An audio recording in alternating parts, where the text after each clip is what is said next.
रवींद्र तारू याला आता उद्या कोर्टात हजर केले जाणार आहे। झी 24 तासनं उघड केलेल्या जमीन गैरव्यवहार प्रकरणामध्ये पिंपरी चिंचवड पोलिसांच्या बावधन पोलीस ठाण्याअंतर्गत दुय्यम निबंधक रवींद्र तारू याला 7 तारखेला अटक करण्यात आलेली होती।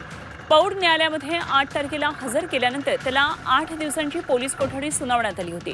तारू याची 15 डिसेंबरला पोलीस कोठडी संपत असल्यामुळे बावधन पोलीस त्याला पुन्हा एकदा कोर्टात हजर करणार आहेत आणि त्याला आता पुन्हा पोलीस कोठडी मिळते की त्याची रवानगी न्यायालयीन कोठडीमध्ये होते हे पाहणं महत्त्वाचं ठरणार आहे। दरम्यान शीतल तेजवानी हिची पोलीस कोठडी उद्या संपत आहे आणि त्यामुळे तिला ताब्यात घेण्यासाठी बावधन पोलीस प्रयत्न करणार आहेत। त्यामुळे आता उद्या तारू याला सकाळी की दुपारी न्यायालयामध्ये हजर करतात हे पाहावं लागणार आहे।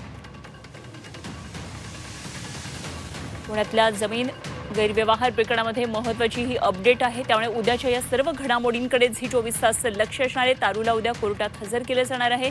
त्यामुळे पुढची न्यायालयीन प्रक्रिया नेमकी कशी असणार आहे, रवींद्र तारू याला उद्या कोर्टात हजर केल्यानंतर त्याच्या कोठडीमध्ये वाढ होतीये का हे पाहावं लागेल।